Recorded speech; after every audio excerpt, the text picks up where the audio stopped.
तो student board exam 2027 के लिए एक ऐसा टाइम टेबल जो आपको इस बार बोर्ड एग्जाम में टॉपर बना देगा। तो स्टूडेंट अगर आप भी इस बार हो 10th या 12th में और आपको 2027 में बोर्ड एग्जाम देना है ना, तो इस टाइम टेबल से भैया पढ़ना, आप भी इस बार बोर्ड एग्जाम में 95% प्लस मार्क अचीव करोगे, क्योंकि ये टॉपर का टाइम टेबल है। मतलब आपको स्कूल, कोचिंग, सेल्फ स्टडी ये सब कैसे मैनेज करना है, कौन सा सब्जेक्ट कब पढ़ना है, उसका पूरा टाइम टेबल मैं आपके लिए बनाकर लेकर आया हूं। और जब भी एक टॉपर स्टूडेंट से पूछा जाता है कि आपके टॉपर बनने का सीक्रेट क्या है, तो वो कहता है कि मैंने एक प्रॉपर टाइम टेबल बनाया था और उसी टाइम टेबल से पढ़ाई करके आज मैं टॉपर बना हूं। तो अगर आप बोर्ड एग्जाम 2027 देने वाले हो ना, तो थोड़ा सा समय निकालकर इस वीडियो को लास्ट तक देख लेना, क्योंकि ऐसा टाइम टेबल आपको पूरे YouTube पर कोई नहीं बताएगा। कैसे आपको स्कूल जो आप जाएंगे उसका टाइम कैसे अलग करना है, कैसे आपको अपने कोचिंग का टाइम मैनेज करना है, कैसे आप सेल्फ स्टडी करोगे, जो कि बहुत ज्यादा इंपॉर्टेंट है। टॉपर हमेशा कहता है कि मैं सेल्फ स्टडी करता था, मतलब खुद से भी पढ़ता था। तो आप कब सेल्फ स्टडी करोगे वो सब मैं इस वीडियो में बताने वाला हूं विथ टाइम टेबल। तो चलिए भैया स्टार्ट करते हैं। सबसे इंपॉर्टेंट देखो, आप लोग बस वीडियो को लाइक कर देना, चैनल को सब्सक्राइब करके रखना, ऐसे ही क्लासेस आपको रेगुलर मिलते रहेंगे। देखो टाइम टेबल कैसे बनाएं, मतलब आपको कौन सा सब्जेक्ट कब पढ़ना है, किस सब्जेक्ट को कितने घंटे देना है, उसका जो मतलब एक पूरा प्लान होता है ना, उसी को हम टाइम टेबल बोलते हैं।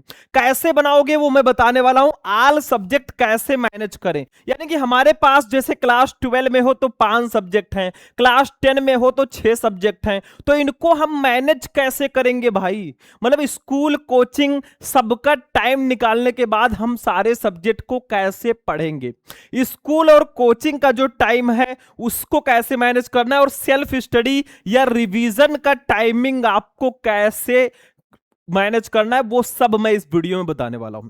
तो देखो सबसे इंपॉर्टेंट क्या है, ध्यान से समझो। सबसे इंपॉर्टेंट है भाई कि आपको स्कूल जाना है, मतलब स्कूल की टाइमिंग क्या रहेगी। देखो ज्यादातर स्कूल की टाइमिंग अगर देखी जाए तो सुबह 8 बजे से लेकर शाम को 3 बजे तक होती है आपके स्कूल की टाइमिंग। मतलब सिंपल है, आप किसी भी स्कूल में पढ़ रहे हैं, आपको लगभग सुबह 8 बजे जाना होता है और शाम को 3 बजे तक आपकी छुट्टी हो जाती है। तो ये स्कूल का टाइम है, मतलब आपको स्कूल कब जाना है उसका टाइमिंग है। ठीक है, तो हमें 24 आवर जो है ना, उसमें से हमें स्कूल की टाइमिंग को निकाल देना है। मतलब लगभग कितने घंटे, 8 4 3 7, लगभग 6-7 घंटे आपको स्कूल के लिए टाइम अलग से रखना है।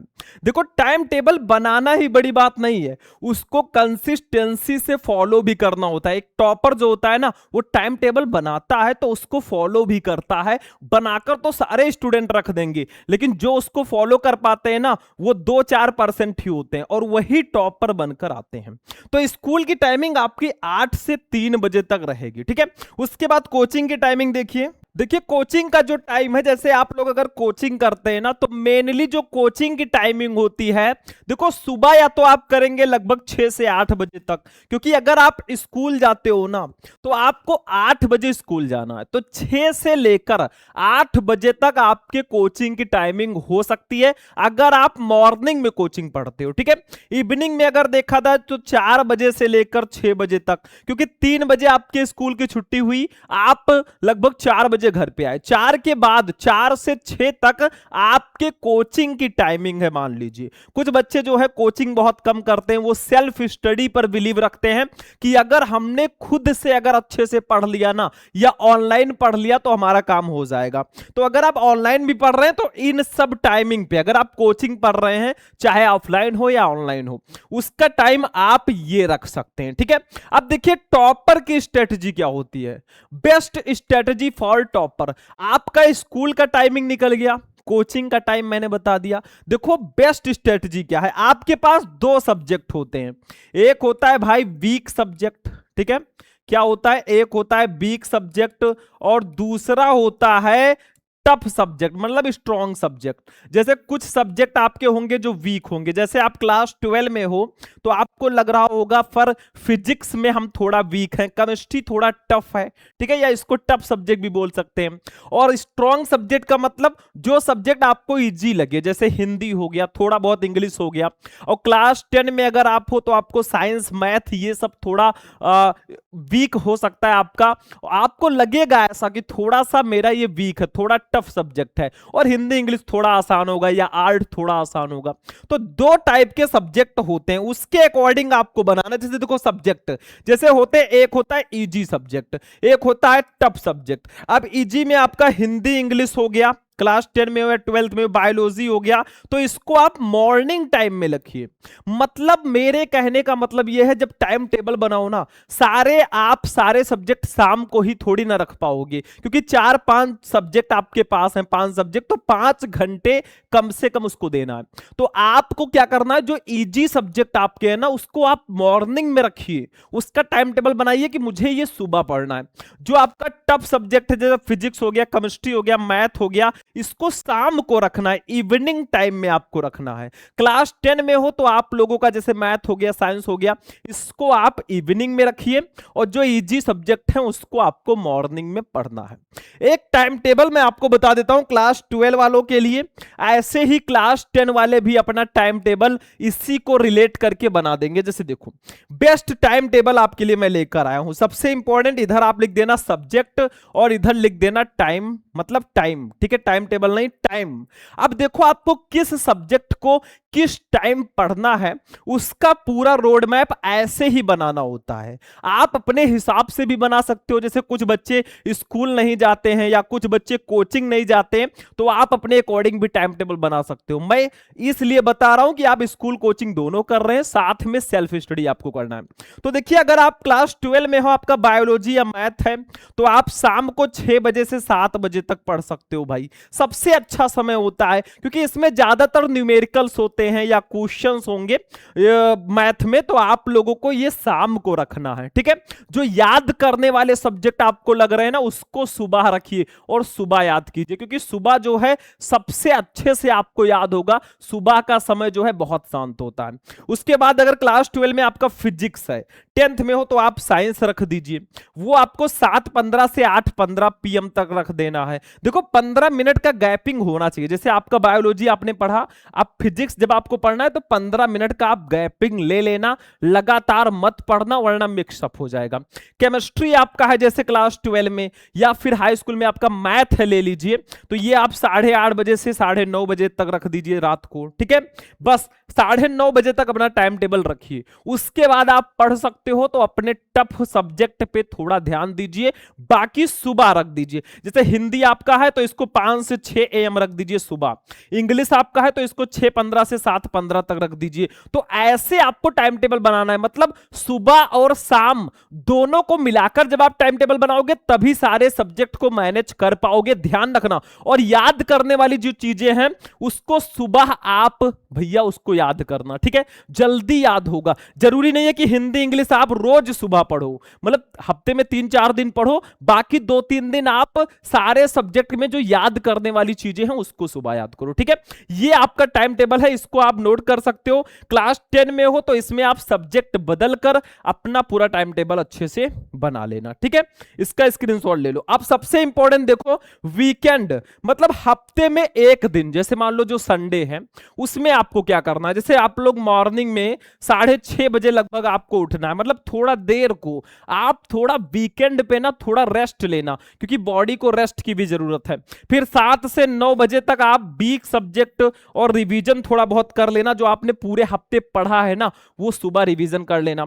10 बजे से 12 बजे तक आप मॉडल पेपर और पीवाईक्यू थोड़ा सा देख लेना, क्योंकि आप पूरे हफ्ते अगर पढ़ाई कर रहे हो ना तो आपको हफ्ते में एक दिन model paper, previous year paper भी देखना चाहिए। और शाम को फिर यहां पे आप 12 बजे के बाद जो है 12 से 5 तक आप इंजॉय करना, थोड़ा सा मतलब मस्ती हो जाए, हफ्ते में एक दिन जरूरी है, ठीक है। उसके बाद में 6 से 9 बजे तक आप लोग वीकली रिवीजन करो, जो भी आपने पूरे हफ्ते पढ़ा है उसका रिवीजन करना हफ्ते में एक बार बहुत ज्यादा जरूरी है। तो ये रोड मैप भी बहुत इंपॉर्टेंट है। मतलब जिस दिन वीकेंड हो या संडे हो, मान लीजिए हफ्ते में एक दिन, उस दिन आप 6:30 बजे आराम से उठो, 7 से 9 थोड़ा सा रिवीजन कर लो, फिर 10 से 12 आप थोड़ा मॉडल पेपर पीवाईक्यू देख लो, फिर इवनिंग में आप 12 से 5 बजे तक एंजॉय करो, और 6 से लेकर 9 बजे तक आपको वीकली रिवीजन करना है। ठीक है, आगे देखते हैं। अब देखिए सबसे इंपॉर्टेंट जो है भाई, कुछ ऐसे टिप्स मैं आपको दे देता हूं लास्ट में ना, कुछ प्रो टिप्स। मतलब हर संडे को टाइम टेबल रिवाइव करें। मतलब हर संडे को आपको टाइम टेबल, फंडे के बाद जो मंडे आता है उससे फिर से अपना टाइम टेबल फॉलो करना है। मतलब मंडे टू सैटरडे पूरा टाइम टेबल आपको फॉलो करना है, और संडे के दिन आपको टाइम टेबल फॉलो नहीं करना है, बस ऐसे ही जैसा मैंने बताया पढ़ाई करना है और थोड़ा बहुत एंजॉय करना है। उसके बाद में एक सब्जेक्ट पढ़ने के बाद 10 से 15 मिनट का ब्रेक जरूर लेना है। मतलब जो आपने टाइम टेबल बनाया है, एक सब्जेक्ट आपने पढ़ लिया, दूसरे सब्जेक्ट को पढ़ने से पहले 10 से 15 मिनट का ब्रेक जरूर लें। टाइम टेबल को स्टडी रूम के दीवार पर चिपका कर रखें। मतलब जो भी आप टाइम टेबल बनाए भाई ना, जो आपका कमरा है उसमें आप अपने टाइम टेबल को चिपका कर रखो, बार बार उस पर आपकी नजर जानी चाहिए। पूरे वीक जो पढ़े हो उसका वीकेंड पर रिवाइज करें उसको। मतलब पूरे हफ्ते जो आपने पढ़ा है ना, संडे को उसका रिवीजन आपको जरूर करना है, और नोट्स बनाते रहना। नोट्स बनाना बहुत जरूरी है। अगर आप लोग कहोगे तो नोट्स कैसे बनाएं उस पर भी मैं आपके लिए क्लास लेकर आ जाऊंगा। ठीक है, तो ये तरीका है भाई, पूरा टाइम टेबल मैंने यहां पे आपको बता दिया कि कहां से क्या मैनेज करना है। तो ऐसे अगर टाइम टेबल बनाकर आप पढ़ोगे तो समझ लो आप इस बार टॉपर बनकर आओगे। मतलब जो भी आप पढ़ो उसका नोट्स बनाओ, पूरे हफ्ते अच्छे से अपने टाइम टेबल के अकॉर्डिंग पढ़ाई करो, वीकेंड पर यानी कि हफ्ते में एक बार आप पूरा रिवीजन जरूर करें, और ऐसे ही अपने पढ़ाई को आगे प्रोसेस करते रहें। तो आई होप कि आपको मेरा टाइम टेबल जो है बहुत अच्छा लगा होगा। बाकी आपके स्कूल कोचिंग की टाइमिंग क्या है वो आप लोग कमेंट कर देना, और अगर आपकी टाइमिंग अलग है तो उस पर भी मैं वीडियो बना दूंगा। बाकी आज के इस वीडियो में इतना ही, चलते हैं फिर आपसे मिलेंगे किसी नेक्स्ट वीडियो में नेक्स्ट इंपॉर्टेंट टॉपिक के साथ। तब तक के लिए जय हिंद।